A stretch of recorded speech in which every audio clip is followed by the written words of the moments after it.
इतना अच्छा हो कि हम कभी बीमार ही ना पड़े।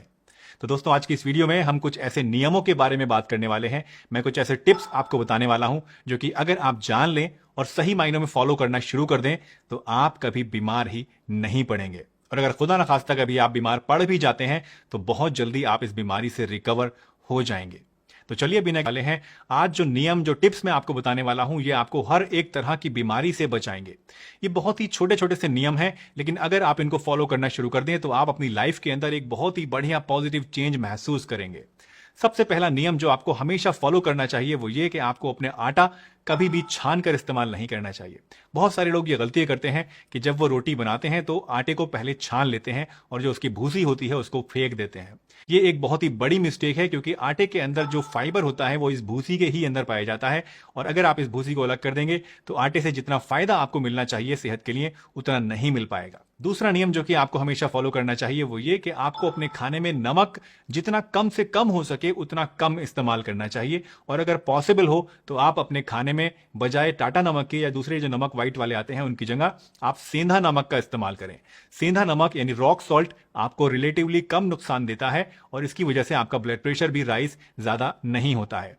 नमक के अंदर सोडियम पाया जाता है और सोडियम हमारी बॉडी के अंदर दो नुकसान करता है। पहला नुकसान ये हमारे ब्लड प्रेशर को बढ़ाने का काम करता है, और दूसरा नुकसान ये हमारी बॉडी में वाटर रिटेंशन करता है, यानी हमारी बॉडी के अंदर वाटर वेट को बढ़ाता है, हमारे अंदर सुस्ती पैदा करता है, थुलथुलापन पैदा करता है।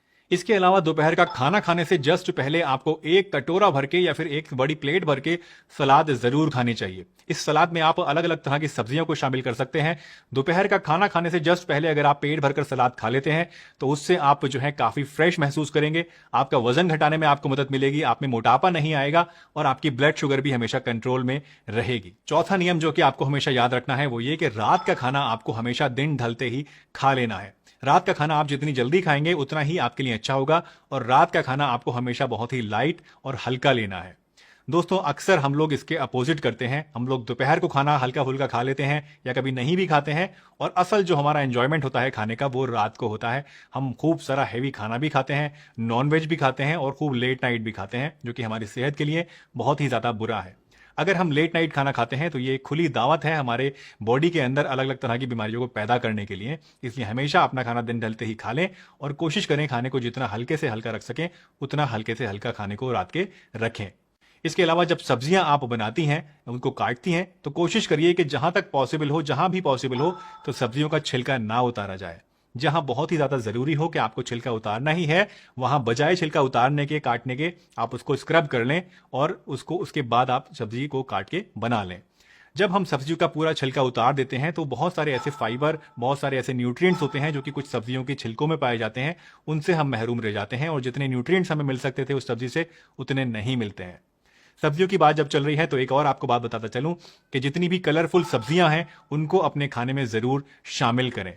दोस्तों, एक बहुत ही सिंपल सा नियम है खाने का, हेल्दी खाने का, और वो ये कि आपका खाना जितना ज्यादा कलरफुल होगा उतना ही ज्यादा वो हेल्दी होगा, और जितना ज्यादा आपका जो खाना है वो कलरलेस होगा, व्हाइट होगा, उतना ही ज्यादा वो अनहेल्दी होगा। तो अपने खाने के अंदर आप हरी सब्जियां भी ऐड कीजिए, अपने खाने में आप लाल सब्जियां भी डालिए, ऑरेंज सब्जियां भी डालिए, नारंगी सब्जियां भी डालिए, पीली सब्जियां भी डालिए। जितने अलग अलग तरह के कलर्स आप अपनी सब्जियों में ऐड कर सकते हैं उनको ऐड करिए, अपने खाने में, डाइट में शामिल करिए, और देखिए कि आपकी सेहत के अंदर कितना बढ़िया सुधार आपको देखने को मिलता है। सातवां नियम यह है कि आपको अपने खाने को हमेशा अच्छी तरीके से चबा चबा कर और बैठ कर खाना चाहिए।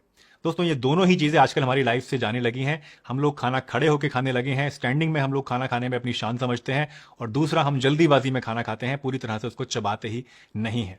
खड़े होकर खाना खाने से भी हमारी सेहत के लिए बहुत ज्यादा नुकसान होता है, और अगर हम खाने को सही तरीके से चबाते नहीं हैं तो उससे भी हमारे डाइजेशन में फर्क पड़ता है। हमें उसके न्यूट्रिएंट्स खाने के इतने अच्छे तरीके से नहीं मिल पाते हैं और हमारा डाइजेशन भी कमजोर हो जाता है। एक बड़े बूढ़ों की कहावत है कि आपको अपने खाने को इस तरीके से चबाना चाहिए कि आपका खाना जो है वो मुंह में ही करीब करीब लिक्विड सा बन जाए, और जो काम आपके दांतों को करने का है वो आपकी आंतों को ना करना पड़े, ताकि आपका जो खाना है वो अच्छी तरीके से हजम हो जाए। दोस्तों, अपने खाने को करीब करीब आपको 32 बार जरूर चबाना चाहिए। वैसे ये 32 बार कोई हार्ड एंड फास्ट रूल नहीं है। कुछ ऐसी चीजें होती हैं जो 32 बार से पहले भी लिक्विड बन जाती है मुंह में आपके, और कुछ ऐसी चीजें भी हो सकती हैं जो कि आपको इससे ज्यादा भी चबानी पड़ सकती हैं। तो आप इतना चबाइए खाने को अपने कि जितना वो लिक्विड सा बन जाए। इसके अलावा दोस्तों 8वां नियम यह है कि आपको अपने खाने में, अपनी डाइट के अंदर रिफाइंड शुगर यानी व्हाइट शुगर जितनी कम से कम हो सके उतनी कम से कम खानी चाहिए। या फिर बेस्ट तो यह है और मेरा रिकमेंडेशन भी यह है कि आपको रिफाइंड शुगर बिल्कुल भी नहीं लेनी चाहिए। हाँ, कभी आप किसी पार्टी में या कहीं ऐसी जगह जाते हैं कि महीने 2 महीने में या 15 दिन में एक आध बार आपने कुछ खा लिया, वो एक अलग चीज है, that is called cheating. But इससे ज्यादा आपको अपनी रेगुलर रूटीन में व्हाइट शुगर कभी भी ऐड नहीं करनी चाहिए। व्हाइट शुगर की जगह अगर आप चाहें तो आप गुड़ का इस्तेमाल कर सकते हैं, आप शहद का इस्तेमाल कर सकते हैं, स्टीविया का इस्तेमाल कर सकते हैं। लेकिन अगर आप थोड़ी सी आदत डाल लें तो आप इन गुड़ या शहद के अलावा भी बिल्कुल फीका खाना भी खा सकते हैं, फीकी चाय भी पी सकते हैं। ये सब कुछ डिपेंड करता है आपकी आदत के ऊपर। अगर थोड़ी सी अपनी आदत बदल लेंगे तो आप फीका खाना भी और बिना चीनी की चीजें भी आराम से ले पाएंगे और इससे आप अपनी बॉडी के अंदर एक बहुत ही बढ़िया पॉजिटिव चेंज देखेंगे। इसके बारे में मैं एक वीडियो भी बनाने के लिए कभी भी रिफाइंड ऑयल का इस्तेमाल नहीं करना चाहिए। रिफाइंड ऑयल एक तरह का जहर है जो कि आपकी नसों के अंदर जम जाता है, आपके हार्ट के लिए बहुत ज्यादा नुकसानदेह है, आपकी बॉडी के अंदर फैट को जमा करता है और आपके जोड़ों को भी खराब करता है। रिफाइंड ऑयल के अंदर बहुत सारे केमिकल्स होते हैं जो कि सेहत के लिए बहुत सारे नुकसान रखते हैं। आपको रिफाइंड ऑयल की जगह ऐसे ऑयल इस्तेमाल करने चाहिए जो कि अनरिफाइंड है, रॉ है। जैसे कि सरसों का तेल आप ले सकते हैं, जैसे कि मूंगफली का तेल आप ले सकते हैं, जैसे कि सूरजमुखी का तेल आप ले सकते हैं। लेकिन इस तरह के तेल भी जब आप मार्केट से लेते हैं तो अक्सर वो रिफाइंड ही होते हैं। इसलिए कोशिश करें किसी ऐसी शॉप से, लोकल शॉप से इनको लेने के लिए जहां पर ये तेल निकाला जाता है। वहां से अगर आप इसको लेंगे तो ये 100% अनरिफाइंड होगा और आपको नुकसान नहीं देगा। इसके अलावा अपने खाने को आपको कभी भी माइक्रोवेव के अंदर गर्म नहीं करना चाहिए और बासी खाना तो आपको बिल्कुल भी नहीं खाना चाहिए। दोस्तों, बासी खाना खाने से भी हमारी बॉडी के अंदर बहुत सारी बीमारियां पैदा हो सकती हैं और आजकल हमारे अंदर ट्रेंड चल गया है कि हम बासी खाने को माइक्रोवेव के अंदर रख के उसे गर्म करते हैं। इससे हमें वो खाना खाने में तो लगता है कि बड़ा फ्रेश सा हो गया है, लेकिन उसके अंदर जितने भी न्यूट्रिएंट्स होते हैं वो सब के सब मर जाते हैं, खत्म हो जाते हैं और वो सिर्फ खूकस बचता है, पल्प बचता है, जिसका ऐसा हमारी बॉडी के लिए कुछ भी फायदा नहीं होता है। तो माइक्रोवेव से भी आपको बचना चाहिए। 11वां पॉइंट यह है दोस्तों कि खाना खाते समय आपको पानी कम से कम इस्तेमाल करना चाहिए। खाना खाने से पहले आप थोड़ा बहुत पानी पी सकते हैं, खाना खाने के बीच में आप थोड़ा बहुत पानी पी सकते हैं, लेकिन खाना खाने के बाद कम से कम आधा घंटे तक आपको पानी नहीं पीना चाहिए। खाना खाने के फौरन बाद अगर आप पानी पी लेते हैं पेट भर के तो उससे आपकी डाइजेस्टिव फायर जो है वो शांत हो जाती है और आपको इनडाइजेशन हो सकता है। इन 11 बहुत ही इंपॉर्टेंट पॉइंट्स के अलावा दोस्तों कुछ और पॉइंट्स भी ऐसे हैं जो कि आपको ध्यान रखने चाहिए अपनी सेहत को मेंटेन रखने के लिए। एक पॉइंट इसमें से है कि आपको कभी भी फ्रिज का पानी नहीं पीना चाहिए। बहुत ज्यादा चिल्ड या बर्फ का पानी आपको पीने से बचना चाहिए। कोशिश करिए नॉर्मल टेम्परेचर वाला पानी पीने की या फिर घड़े का पानी आप इस्तेमाल कीजिए, वो आपके लिए ज्यादा अच्छा रहेगा। इसके अलावा पैकेज्ड फूड्स से आपको बचना चाहिए।